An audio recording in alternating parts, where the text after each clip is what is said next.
Hello student, कैसे हैं आप। मैं सूर्यकांत चतुर्वेदी बाय हिस्ट्री आपका ऑनलाइन क्लासेज में स्वागत करता हूं। जैसा कि बालकों, आपको मालूम है कि हम लोगों ने पिछले वीडियो के अंतर्गत जिन टॉपिकों के बारे में अध्ययन किया था, उन टॉपिकों के अंतर्गत हमने गुप्तकालीन साम्राज्य के बारे में, गुप्तकालीन शासकों के बारे में हमने दो पार्टों के अंदर वीडियो फर्स्ट और वीडियो सेकंड के अंदर हमने अध्ययन किया था। आज हमारा जो टॉपिक है गुप्तकालीन कला एवं विज्ञान का विकास।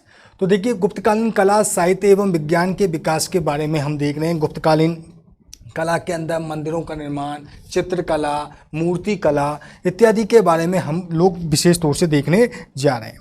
जैसा कि बालकों, आपको मैं बताना चाहूँगा, मंदिर स्थापत्य की शैली के अंतर्गत, गुप्त काल के अंतर्गत जिन मंदिरों का निर्माण हुआ है वो नागर शैली के अंदर हुआ है।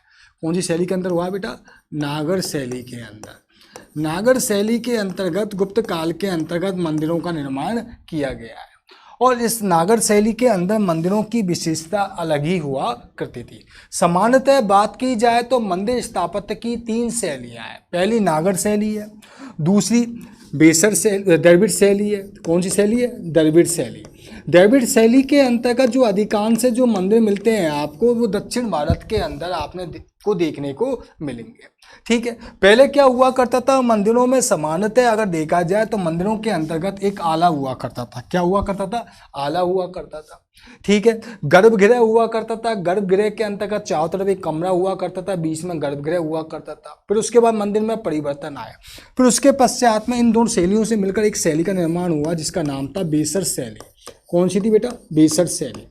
ठीक है, ये तीन शैलियों के बारे में आपको बताया। दक्षिण भारत के आपने मंदिरों के बारे में आपने देखा होगा, आपने कभी साउथ इंडियन मूवी देखी होंगी तो साउथ इंडियन मूवियों के अंतर्गत आपने अधिकांश से दक्षिण भारत की मूवियाँ देखी होंगी, तो वहाँ पर आपने देखा होगा मंदिरों को जो जिस तरीके के बने हुए होते हैं, वो मंदिर जो बने हुए होते हैं वो मंदिर कौन से होते हैं? द्रविड़ शैली के मंदिर होते हैं।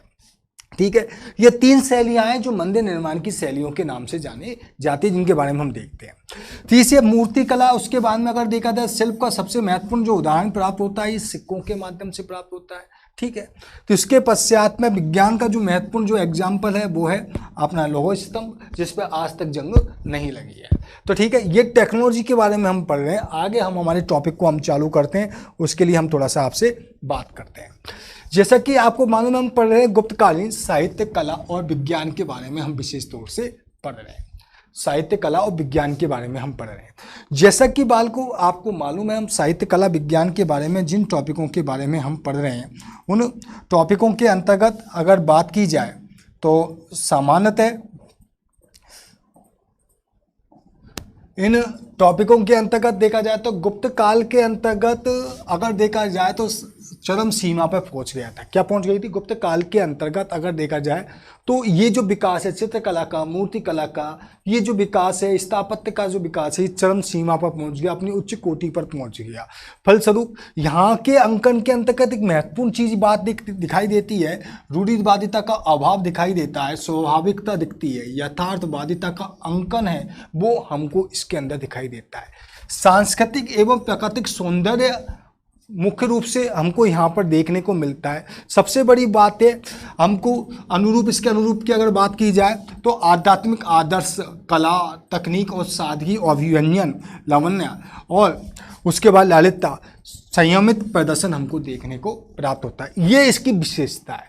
ठीक है, उसके पश्चात में अगर बात की जाए वास्तुकला के अंतर्गत बात की जाए कि ये जो वास्तु गुप्त कला के अंतर्गत सौंदर्य अभिव्यक्ति और भाव चित्रण हमको यहाँ पर देखने के लिए विशेष तौर से मिलता है। गुप्तकालीन जो मूर्ति है, उन मूर्तियों के अंदर आपने देखा होगा, उन मूर्तियों के अंदर ऐसा लगता है सजीवता सी झलकती है। क्या झलकती है? सजीवता भी दिखती है कि ऐसी लगती है मूर्ति की सजीव है, कुछ बोल रही है। तो वो मूर्तियों के अंतर्गत जिस तरीके से मूर्तियों को बनाया गया, उससे हमको इस चीज के बारे में पता चलता है। दूसरी चीज, इस काल में अगर देखा जाए, मंदिर वास्तु के विकास के साथ साथ में शास्त्रीय नियमों को भी निर्धारित किया गया। मंदिर के अंतर्गत नागर शैली के अंतर्गत गुप्त काल के अंदर मंदिरों का निर्माण हुआ। किस शैली के अंदर हुआ? नागर शैली के अंदर।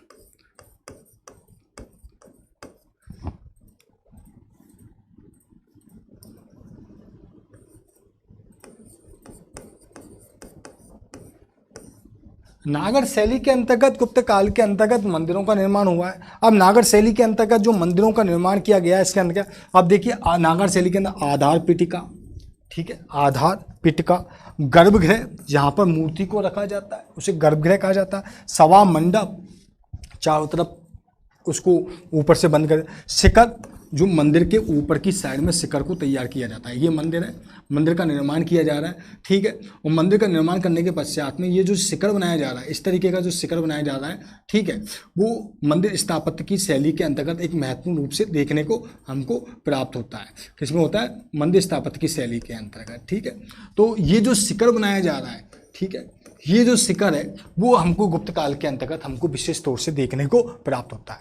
अंतराल, ठीक है, प्रदक्षिणा पथ, प्रदक्षिणा पत्र यानी कि उस पथ के चारों तरफ जो प्रदक्षिणा लगाई जाती है, परिक्रमा लगाई जाती है। अब ये गर्भगृह, गर्भगृह के अंदर का मूर्ति रखी है, इसके पीछे का जो हिस्सा है, इसके चारों तरफ का जो हिस्सा है, इसको क्या कहा जाता है? प्रदक्षिणा पथ कहा जाता है।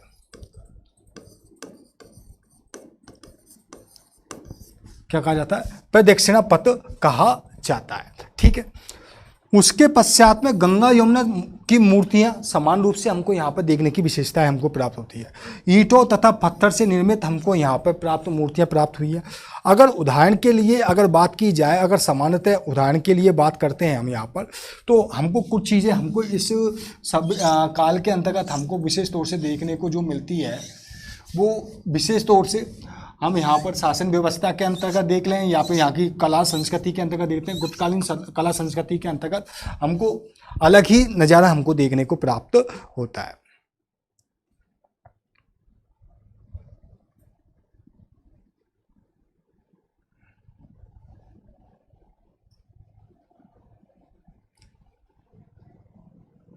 ठीक है, ये गुप्तकालीन मंदिर हैं। क्या है? गुप्तकालीन मंदिर है, जिन चित्रों के माध्यम से मैं आपको बता रहा हूँ। स्थापत्य के अंतर्गत मैंने बताया कि मूर्तियों के अंतर्गत, गुप्तकालीन निर्माण के अंतर्गत, चित्रकला के अंतर्गत मंदिरों का अलग ही दिखाई दे जाता है।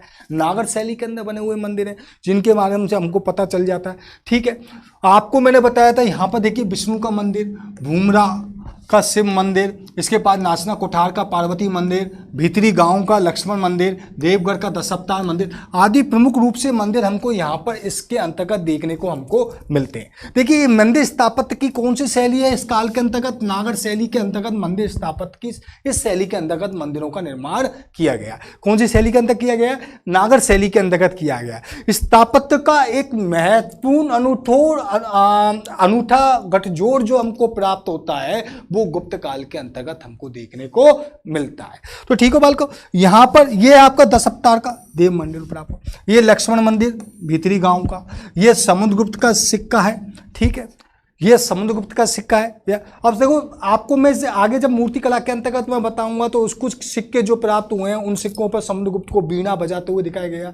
तो यानी कि संगीत के प्रति उसकी रुचि थी, उसको वो दर्शाती है। इसके पश्चात में अगर देखा जाए तो हम कुल मिला के कह सकते हैं शासन की व्यवस्था का एक अनुत्तम उदाहरण हमको यहाँ पर देखने को प्राप्त होता है, ठीक है।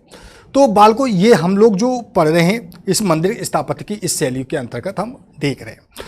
दूसरी चीज बात की जाए तो इनमें मंदिरों के अंदर अगर योजना व आकृति के अतिरिक्त अगर देखा जाए बिहार है, स्तूप है, गुहा है, ठीक है, चैत्य है आदि निर्मित हुए, जिनमें अजंता, बाघ, एलोरा, उदयगिरी की जो पहाड़ियों पर जो प्राप्त हुई हैं, ये भी एक उल्लेखनीय देखने के हमको एक महत्वपूर्ण उदाहरण प्राप्त होते हैं जिनके माध्यम से हम उस काल के बारे में हम जान सकते हैं। ये स्थापत्य की वो शैलियाँ हैं जिनके बारे में हमको जानकारी हमको प्राप्त होती है और जिससे हम उस शासन व्यवस्था के बारे में जान सकते हैं, ठीक है बालको। तो ये मैंने आपको मंदिर स्थापत्य की गुप्तकालीन जो नागर शैली है जिसके अंदर मंदिरों का निर्माण हुआ है उसके बारे में हमने बात की है, ठीक है। मुझे आशा है कि ये आपके समझ में आ रहा होगा, ठीक है। अब हम आप जो नेक्स्ट जो चलेंगे मूर्ति कला के बारे में पढ़ेंगे। नेक्स्ट टॉपिक हमारा मूर्ति कला, उसके बारे में हम देखने जा रहे हैं, ठीक है। मूर्ति कला के अंतर्गत देखा जाए तो मथुरा, सारनाथ, पाटलिपुत्र से हमको मूर्ति कला के प्रमुख हमको क्या प्राप्त होते हैं? उदाहरण प्राप्त होते हैं। होते हैं। किसमें? गुप्त काल के अंतर्गत। मूर्तियां धातु की हुआ करती थी, पत्थर की हुआ करती थी और मिट्टी की होती थी। तीनों प्रकार की मूर्तियों को बनाया जा रहा है। धातु की मूर्ति को बनाया जाता था, पत्थर की बनाया जाता था और मिट्टी की मूर्तियों को बनाया जाता था। ठीक है। परिधानों की महत्ता दी गई है, परिधानों को महत्वपूर्ण स्थान दिया गया है, अलंकृत प्रभाव मंडल दिया गया है। विशेष रूप से अगर देखा जाए केश सज्जा है, वो बाल है, वो केश सज्जा है, वो विशेष रूप से केश सज्जा किया गया है। मुद्रा आसन है, आध्यात्मिकता पर जोर दिया गया है, सरलता तथा भारतीयकरण, ये मूर्ति कला की हमको महत्वपूर्ण रूप से हमको विशेषता हमको देखने के लिए प्राप्त होती है। ठीक है, विशेषता मिलती है। प्रतिमाओं का निर्माण किया गया है, शास्त्रीय नियमों के अनुसार इनका निर्माण किया गया है। सुल्तानगंज से बुद्ध की मूर्ति प्राप्त हुई है, ध्यान रखना, सुल्तानगंज से बुद्ध की मूर्ति और मथुरा से महावीर की मूर्ति। बेटा देखो, सुल्तानगंज से बुद्ध की मूर्ति और मथुरा से महावीर की मूर्ति, देवगढ़ व मथुरा की विष्णु की मूर्ति, एरन उदय तथा उदयगिरी से बरहार की मूर्तियां, ये यहाँ की मूर्ति कला का एक महत्वपूर्ण उदाहरण हमको देखने को यहाँ पर प्राप्त होता है। किसका प्राप्त होता है? मूर्ति कला का एक महत्वपूर्ण रूप से हमको उदाहरण देखने को हमको प्राप्त होता है कि गुप्तकालीन मूर्ति कला के अंतर्गत हमको ये चीज़ें हमको देखने को प्राप्त होती है। ठीक है बालको, अब यहाँ पर ये तो मूर्ति कला है जिसके बारे में मैंने आपको बता दिया कौन सी चीज़ें कहाँ से प्राप्त हो रही है। तीसरी चीज़ जो नेक्स्ट आती है हमारी, वो आती है हमारी चित्रकला। देखिए, चित्रकलाओं के अंतर्गत हम लोगों ने पहले बात कर ली है कि अजंता के अंतर्गत हमको अनेक चित्र हमको प्राप्त हुए हैं। कहाँ पर प्राप्त हुए हैं? अजंता की गुफाओं के अंतर्गत, अजंता व बाकी गुफाएं। अब देखिए, अजंता की गुफाएं तो कहाँ है? औरंगाबाद महाराष्ट्र के अंदर है। बाकी गुफाएं कहाँ हैं? ग्वालियर की बाकी गुफाएं भी सबसे अधिक महत्वपूर्ण है। ठीक है, ये एक अजंता की गुफाएं और एक बाकी गुफाएं। बाकी गुफाएं कहाँ है? मध्य प्रदेश में ग्वालियर के पास में बाकी गुफाएं, और अजंता की गुफाएं कहाँ है? औरंगाबाद महाराष्ट्र। अजंता के जो चित्र हमको जो प्राप्त होते हैं, इन चित्रों के अंतर्गत अगर देखा जाए, प्राकृतिक सौंदर्य के बारे में हमको जानकारी प्राप्त होती है। बुद्ध तथा बोधिसत्व, बुद्ध और बोधिसत्व के बारे में हमको जानकारी प्राप्त होती है। जातक ग्रंथों के अंतर्गत उल्लेखित जो चित्र उल्लेखित है, उनके जो चित्रों को बनाया गया है, वो उनको जो वर्णनात्मक रूप में या चित्रांकन किया गया है, वो अजंता के अंतर्गत किया गया है। जातक ग्रंथ क्या है? महात्मा बुद्ध के जन्म से पूर्व की घटनाओं का वर्णन जिन ग्रंथों के अंदर प्राप्त होता है। किनमें प्राप्त होता है? जिन ग्रंथों के अंतर्गत हमको प्राप्त होता है, कथाओं का वर्णन जिन ग्रंथों में किया गया उन्हें जातक ग्रंथ कहा जाता है। ठीक है, सुंदर कल्पनाओं का, रंगों का समावेश किया गया है इसके अंतर्गत। इस पूरी कला शैली के अंतर्गत देखा जाए तो सबसे महत्वपूर्ण देखी जाती है इसमें गुफा नंबर 16 पर जाइए। कितने पर जाइए? गुफा नंबर 16 के अंदर। गुफा नंबर 16 के अंदर मरणासन राजकुमारी का जो चित्र प्राप्त हुआ है, ठीक है, ये उल्लेखनीय एग्जाम्पल है, उल्लेखनीय है। अगर हम इसको देखते हैं, मरणासन राजकुमारी का जो चित्र प्राप्त हुआ है एक उल्लेखनीय चित्र है, जो कि एक अपनी कला और संस्कृति चित्रकला को महत्वपूर्ण रूप से दर्शाता है।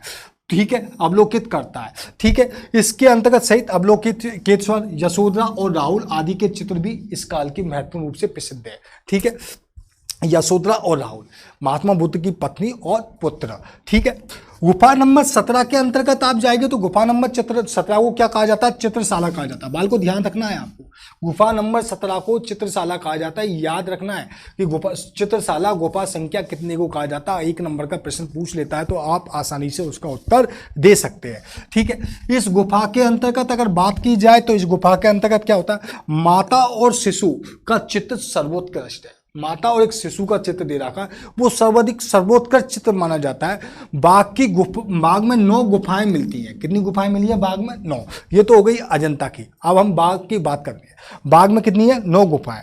इनमें भित्ति चित्र, लौकिक जीवन से संबंधित हमको चित्र हमको यहाँ प्राप्त हो रहे हैं। ठीक है, इसके अंदर वेशभूषा है, केश विन्यास है, प्रसादन है, किस तरीके से किया है उसके बारे में भी हमको जानकारी प्राप्त होती है।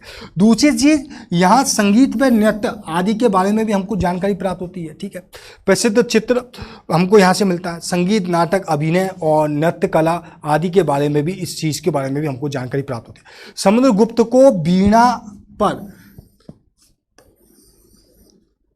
बजाते हुए उसकी किस पर बताया गया? सिक्कों पर बताया गया। किस पर बताया गया? सिक्कों पर। समुद्रगुप्त को सिक्कों पर, किन पर? सिक्कों पर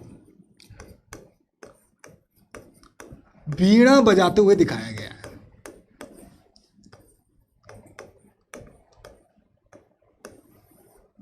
ठीक है, ये जो है, ये भी एक चित्रकला का एक महत्वपूर्ण उदाहरण है। क्या है? महत्वपूर्ण उदाहरण है, जिससे चित्र शैली के बारे में हमको जानकारी प्राप्त होती है, चित्रकला के बारे में हमको जानकारी प्राप्त होती है। ठीक है, इससे ये सिद्ध होता है कि गुप्त काल के अंदर जो चित्रकला का जो प्रभाव था वो किस तरीके से बढ़ता हुआ जा रहा था, किस तरीके से फैलता हुआ जा रहा था, उसके बारे में भी हमको जानकारी प्राप्त होती है। दूसरी चीज आती है साहित्य। साहित्य के क्षेत्र में गुप्त काल के अंतर्गत महत्वपूर्ण उपलब्धि है। अगर देखा जाए, गुप्त काल के अंतर्गत एक महान व्यक्ति का जन्म हुआ था जिनको भारत का शेक्सपियर कहा जाता है, और भारत का शेक्सपियर जो कहा जाता है वो कालिदास को कहा जाता है। किसको कहा जाता है? कालिदास को कहा जाता है भारत का शेक्सपियर। कालिदास को भारत का शेक्सपियर कहा जाता है। इन्होंने ऐसे संस्कृत साहित्य के अंतर्गत वो उल्लेखनीय उन्नति की, भारतीय साहित्य को एक उल्लेखनीय उपलब्धि प्रदान की, उल्लेखनीय साहित्य प्रदान किया, जिसके कारण इनको क्या कहा गया? भारत का शेक्सपियर कहा जाता है। इनके द्वारा जो महत्वपूर्ण ग्रंथ लिखे गए उनमें अभिज्ञानम शकुंतलम, जो कि सुकांत नाटकों के सुकांत नाटक एवं उसके बाद में रघुवंश जैसे महाकाव्यों की रचना की गई। वैसे तो देखा जाए तो इन्होंने कौन कौन से की है? ऋतु संहार है, विक्रमो उर्वशी है, अभिज्ञानम शकुंतलम है, मेघदूत है। ठीक है, ये इनके नाटक है। विक्रमो उर्वशी है। ठीक है, तो इनके अंतर्गत अब यहाँ पर रघुवंश और जैसे अभिज्ञानम शकुंतलम क्या है? सुकांत नाटक है, सुख की अनुभूति करने वाला, और रघुवंश जैसे महाकाव्यों की रचना की गई है। ठीक है, ये एक कालिदास इसी युग के अंतर्गत थे, ध्यान रखिएगा आप। ठीक है, उसके पश्चात में अगर देखा जाए भाषा के आधार पर, यहाँ पर शूद्रक के द्वारा, अब देखिए भाष्य ने जो किताब की रचना की भाष्य के द्वारा, वो कौन सी रखी गई? स्वपन दत्ता।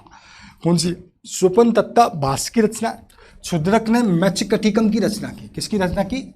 मृच्छकटिकम जो ग्रंथ है उसकी रचना किसके द्वारा की गई? शूद्रक के द्वारा की। विशाखा दत्त का मुद्रा राक्षस, विशाखा दत्त ने कौन से ग्रंथ की रचना की है? मुद्रा राक्षस नामक एक ग्रंथ की रचना की है। ठीक है, अभिज्ञानम शकुंतलम हो गया, आपको रघुवंश के बारे में मैंने बता दिया। इसके बाद पुराण स्मृति, ठीक है, पुराणों की, स्मृतियों की, महाकाव्यों के अंतर्गत अगर देखा जाए तो रामायण और महाभारत आदि ग्रंथों को भी अंतिम रूप जो प्रदान किया गया था वो इसी गुप्त काल के अंतर्गत प्रदान किया गया। ठीक है, अंतिम रूप जो प्रदान किया है वो गुप्त काल के अंदर प्राप्त किया है। संस्कृत व्याकरण का भी इस काल के अंदर ही विकास हुआ। अमर सिंह ने अमरकोश की रचना की है। किसकी रचना की है? अमरकोश की रचना की है। अमरकोश की रचना किसके द्वारा की गई है? अमर सिंह के द्वारा की गई है।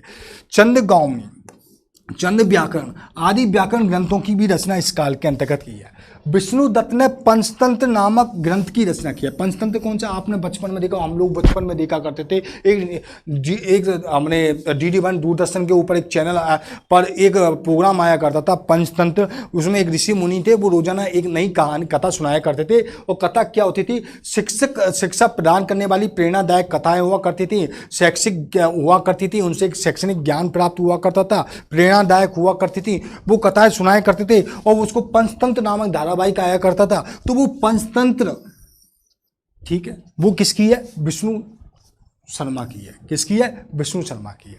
ठीक है, नीति ग्रंथ ईश्वर, आप देखिए ईश्वर कृष्ण ने जो यहाँ पे सांख्य कारिका, ठीक है, ईश्वर कृष्ण की क्या हो गई? सांख्य कारिका।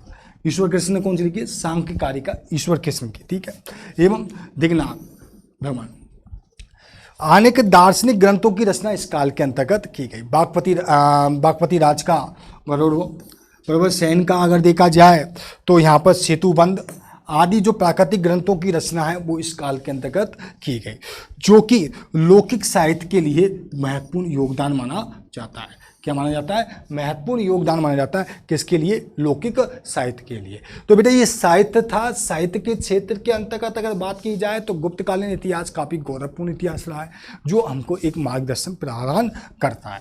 ठीक है, इसके बाद में अगर बात की जाए तो गुप्तकालीन हिंदू विधियों के अगर संकलन के बारे में की जाए तो देखिए गुप्त काल के आधार पर नारद, बृहस्पति, याज्ञवल्क्य, ठीक है, याज्ञवल्क्य आदि स्मृतियों का कानूनों के रूप में क्या किया गया? संकलन किया गया। जो स्मृति साहित्य है इनका कानून के रूप में क्या कर दिया गया? संकलन कर दिया गया। याज्ञवल्क्य स्मृति के अंतर्गत देखिए याज्ञवल्क्य स्मृति है, उसमें व्यवहारिक दृष्टि से जो उपयोगी है, इसमें धर्म, वर्ण, आश्रम, विधि, समाज, प्रायश्चित, राज्यशास्त्र आदि का उल्लेख किया गया है। ठीक है, नारद स्मृति में व्यवहार तथा न्यायिक विचार, के बारे में बात की गई है। किसमें की गई है? नारद स्मृति के अंतर्गत बात की है। तो व्यवहार एवं न्यायिक विचार के बारे में बात की गई है।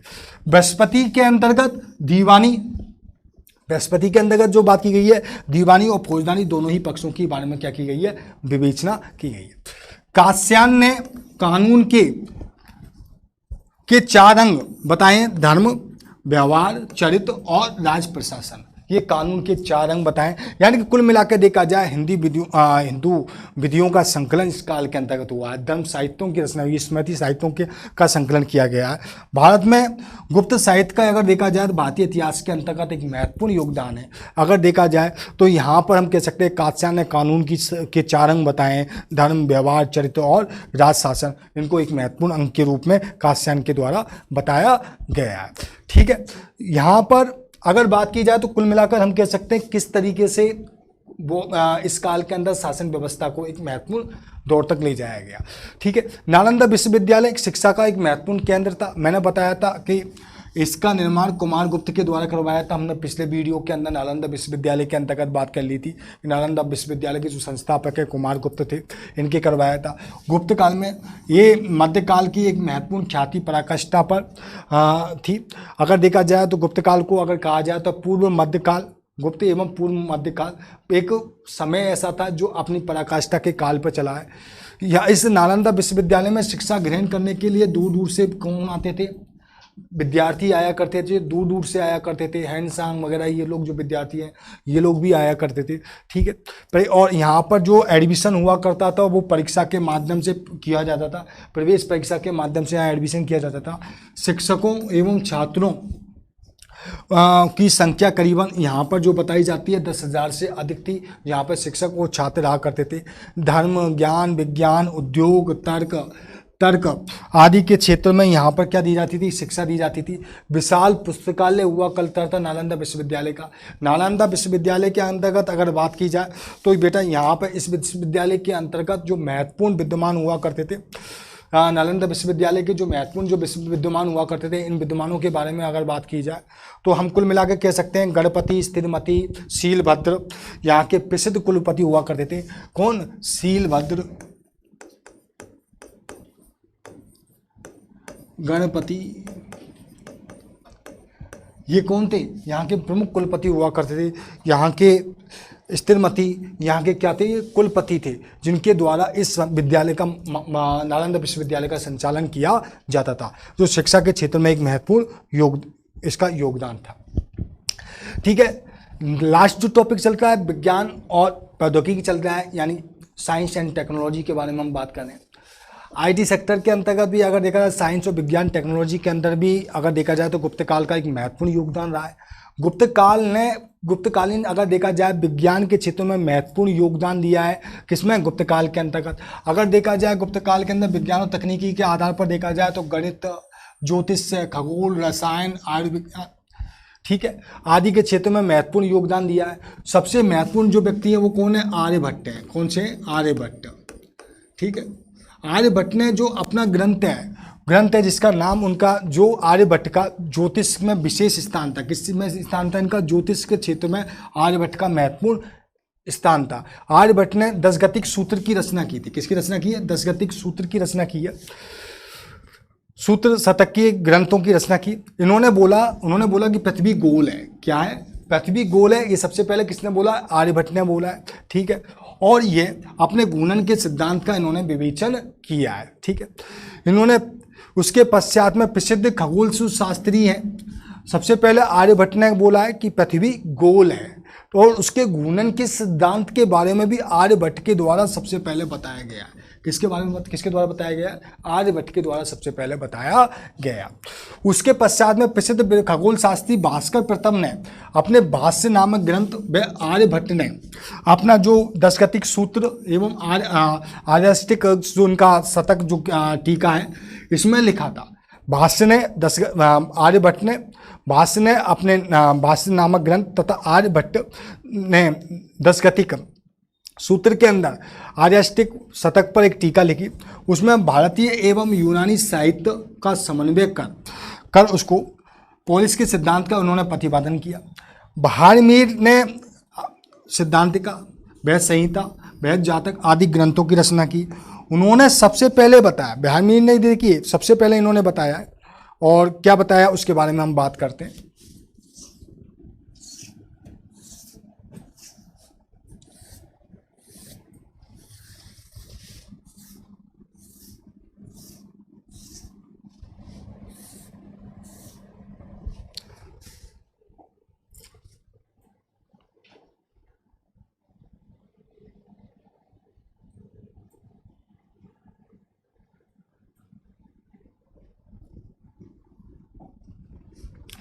अब देखिए आगे की साइड में अगर बात की जाए तो कुल मिला के हम कह सकते हैं कि यहाँ पर उन्होंने वर्गमूल तथा घनमूल निकालने की पद्धति के बारे में बता दिया। किसके बारे में बता दिया? वर्गमूल और घनमूल किस तरीके से निकाला जाता है उसके बारे में इन्होंने पहले ही बता दिया। ठीक है, विवेचना कर दी। ब्रह्मगुप्त ने गणित के और खगोल शास्त्र पर ब्रह्मपुत्र नामक एक सिद्धांत की रचना की। कौन सी की? ब्रह्मपुत्र नामक सिद्धांत की रचना की। ठीक है, ब्रह्मपुत्र नामक सिद्धांत की रचना की। इस सिद्धांत के अंतर्गत उन्होंने बताया, ठीक है, गुरुत्वाकर्षण के सिद्धांत का इसी काल के अंतर्गत प्रतिपादन किया गया। गुरुत्वाकर्षण का जो सिद्धांत जो न्यूटन का बारे में बताया जाता है, इस काल के अंतर्गत प्रतिपादन कर दिया गया। औषधीय शास्त्र सैद्धांतिक गुप्त काल के अंतर्गत बताया जाता है, क्योंकि भारतीय जो गुप्त काल है उसको ऐसे ही स्वर्ण युग नहीं कहा जाता है। गुप्त काल के अंतर्गत सबसे पहले गुरुत्वाकर्षण के सिद्धांत के बारे में बता दिया था कि ठीक है कि कोई भी चीज वस्तु है, गुरुत्वाकर्षण के सिद्धांत के अंदर क्या, किसी भी बॉल, जैसे बॉल है उसको ऊपर फेंकेंगे तो वो कहाँ पर आएगी? नीचे आएगी, और पृथ्वी गुरुत्वाकर्षण के कारण उसको अपनी ओर खींच लेती है। तो ये गुरुत्वाकर्षण के जो सिद्धांत है उसका भी पक्ष वो गुप्त काल के अंतर्गत पहले ही रख दिया गया था। बाणभट्ट ने आयुर्वेदिक सिद्धांत में अष्टांग हृदय, कौन से? अष्टांग हृदय के बारे में बताया। ठीक है, धन्वंतरी ने एक प्रसिद्ध आयुर्वेदिक एवं शैलित चिकित्सक थे। ठीक है, उन्होंने आयुर्वेद का पर भी ग्रंथ लिखे। इसी समय पर औषधियों का भी प्रयोग होने लगा था। ठीक है, औषधियों के प्रयोग के साथ में अगर बात की जाए तो इसी काल के अंतर्गत अगर हम आगे लेके चलते हैं तो इसी काल के अंतर्गत अगर बात की जाए बेटा, तो मैं आपको बताना चाहूँगा कि इस काल में पशु चिकित्सा के बारे में भी हमको महत्वपूर्ण रूप से जानकारी प्राप्त होती है। किसके बारे में जानकारी प्राप्त होती है? पशु चिकित्सा के बारे में हमको जानकारी प्राप्त इस काल के अंतर्गत होती है। ठीक है, पशु चिकित्सा के बारे में आप पूछोगे सर किस तरीके से जानकारी प्राप्त होती है, तो बालकों में आपको बताना चाहूँगा। अनेक जैसे पालकाव्य ने हस्तायुर्वेद नामक एक ग्रंथ की रचना की, जिसके अंतर्गत हमको हाथियों की चिकित्सा के बारे में जानकारी प्राप्त होती है। किनके बारे में? हाथियों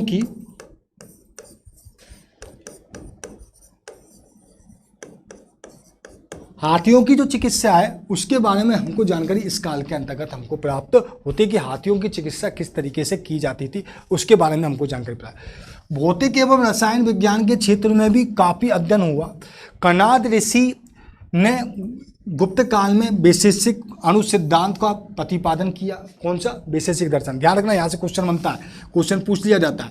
कणाद ऋषि के द्वारा कौन से सिद्धांत का, वैशेषिक अनुसिद्धांत का प्रतिपादन किया। नागार्जुन ने रसायन के क्षेत्र के अंतर्गत महत्वपूर्ण विद्वान माने जाते थे। उन्होंने बताया कि किस तरीके से चांदी, सोना आदि खनिज का रासायनिक उपयोग कर रोगों को निवारण किया जा सकता है। ठीक है, उन्होंने ये भी बता दिया कि किस तरीके से रोगों का निवारण इन चांदी, सोना आदि के माध्यम, जो खनिज हैं, इनके माध्यम से रोगों का निवारण कर दिया जा सकता है। ये भी उन्होंने बता दिया था। किसने? नागार्जुन ने एक सिद्धांत दिया सापेक्षवाद का। ध्यान रखना, कौन सा सिद्धांत दिया है? सापेक्षवाद का। ठीक है, पूछ लेता है सापेक्षवाद का सिद्धांत किसने दिया? नागार्जुन ने दिया। 1 नंबर का क्वेश्चन है, हमेशा पूछा जाता हुआ रहता है। तकनीकी के क्षेत्र में अगर देखा जाए, रासायनिक प्रक्रिया के द्वारा लोहे को पिघलाने तथा ढालने की, धातुओं को ढालने की प्रक्रिया इस काल के अंतर्गत है। इसका महत्वपूर्ण उदाहरण है मेहरौली का लौह स्तंभ, जिस पर आज तक जंग नहीं लगी है। मेहरौली का जो लौह स्तंभ है, इस पर आज तक जंग नहीं लगी है। ये भी एक महत्वपूर्ण उदाहरण माना जाता है। सुल्तानगंज से बुद्ध की 1 टन की तांबे की जो खड़ी हुई एक प्रतिमा प्राप्त हुई है, उससे भी हमको इस विषय के बारे में, तकनीकी के बारे में जानकारी प्राप्त होती है, जो इस काल के अंतर्गत हमको देखने को प्राप्त होती है। कुल मिलाकर अगर बात की जाए तो इस काल के अंतर्गत महत्वपूर्ण रूप से उत्कर्ष क्षेत्र में महत्वपूर्ण रूप से उदाहरण मिलता है। 1 टन की खड़ी हुई मूर्ति प्राप्त हुई है। आभूषण के आधार पर अगर देखा जाए तो यहाँ पर आभूषण है वो तांबे के तथा तकनीकी उपलब्ध होती थी। ठीक है, तो विज्ञान व तकनीकी के क्षेत्र में भी गुप्त काल ने एक महत्वपूर्ण रूप से उन्नति प्राप्त कर ली थी, एक महत्वपूर्ण रूप से योगदान प्राप्त कर लिया था। कुल मिलाकर कहा जाए तो बालकों हम कह सकते हैं कि गुप्त काल ने कला साहित्य और विज्ञान और प्रौद्योगिकी के क्षेत्र में गुप्त काल का एक महत्वपूर्ण योगदान रहा है, और इस योगदान के कारण ही इस गुप्त काल को भारत का स्वर्ण युग कहा जाता है। बेटा आप पढ़ रहे हैं history by Suryakant sir, continue मेरी क्लासेस से जुड़े रहिए और इसी प्रकार से एक महत्वपूर्ण टॉपिकों का अध्ययन कीजिए। आज जो इसके बाद में जो हम नेक्स्ट टॉपिक लेके आएंगे, यहाँ की अर्थव्यवस्था को लेकर आएंगे, किस तरीके की इनकी अर्थव्यवस्था हुआ करती थी उसके बारे में हम महत्वपूर्ण रूप से देखेंगे कि किस तरीके से अपनी शासन व्यवस्था को, अर्थव्यवस्था को, आर्थिक जीवन को चलाया करते थे। आज के लिए मुझे आज्ञा दीजिए, ठीक है, मिलते हैं हम नेक्स्ट वीडियो में एक गुप्तकालीन एक नई टॉपिक के साथ, यानी गुप्तकालीन अर्थव्यवस्था को साथ में लेकर। ठीक है बेटा, तो मुझे आशा है कि आपके ये समझ में आया होगा। तो बस बेटा मुझे आज के लिए आज्ञा दीजिए, आप पढ़ें history by Suryakant sir, continue मेरी क्लासेस से आप जुड़े रहिए।